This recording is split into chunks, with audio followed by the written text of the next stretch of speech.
पुण्यात कायदा व सुव्यवस्थेवर प्रश्न निर्माण करणारी घटना पुन्हा एकदा घडलेली आहे। पुण्यातील म्हात्रेपूर परिसरात मुख्य रस्त्यावर असणाऱ्या अनंत रेस्टॉरंट आणि बार या दुकानावर मध्यरात्री कोयताधारी तरुणांनी दरोडा टाकल्याची घटना घडलेली आहे। मास्क लावून हे सर्व 3 ते 4 तरुण जे आहेत ते या ठिकाणी आले आणि त्यांनी हे शटर बंद असताना हे शटर खोललं आणि आतमध्ये असणाऱ्या काचेच्या वस्तू असतील किंवा जे इतर वस्तू होत्या त्यांची तोडफोड करत या ठिकाणी आतमध्ये असणाऱ्या काउंटरवरील पैसे जे आहेत ते लंपास केल्याची घटना घडलेली आहे। जवळपास 15 ते 20 हजार एवढी रक्कम जी आहे या सर्व 3 ते 4 तरुण जे मास्क लावून या ठिकाणी रात्री आलेले होते त्यांनी हे सर्व पैसे जे आहेत ते पळवलेले आहेत। खरं तर मध्यरात्री 1:30च्या सुमारास ही सर्व घटना घडलेली आहे।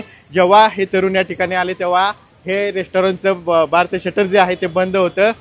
आलेल्या 4 मास्कधारी तरुणांनी हे शटर खोललं आणि कोयता हातात असलेल्या 4 ते 5 तरुणांनी या ठिकाणी असणाऱ्या काचेची तोडफोड केली। त्याचप्रमाणे आतमध्ये 2 ते 3 जण तरुण या ठिकाणी असणारे कामगार होते त्यांना धमकावलं आणि त्या ठिकाणी असणाऱ्या पैसे जे आहेत ते खरं तर लंपास केलेले आहेत। आतमध्ये असणाऱ्या CCTVमध्ये ही सर्व घटना जी आहे ती कैद झालेली आहे आणि या CCTVच्या आधारे आता पोलीस अधिक तपास करतायत। आत्ताच पोलिसांची एक टीम या ठिकाणी आलेली होती, त्यांनी या ठिकाणचा संपूर्ण पंचनामा केलेला आहे आणि पुढील तपास CCTVच्या मार्फत हे संपूर्ण पोलीस जे आहेत ते करत असल्याचं पाहायला मिळते।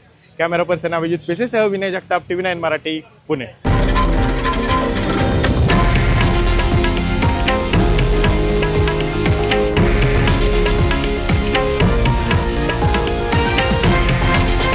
हे आहे देशातील नंबर 1 न्यूज नेटवर्क आणि आपण पाहत आहात TV9 मराठी, एकमेव।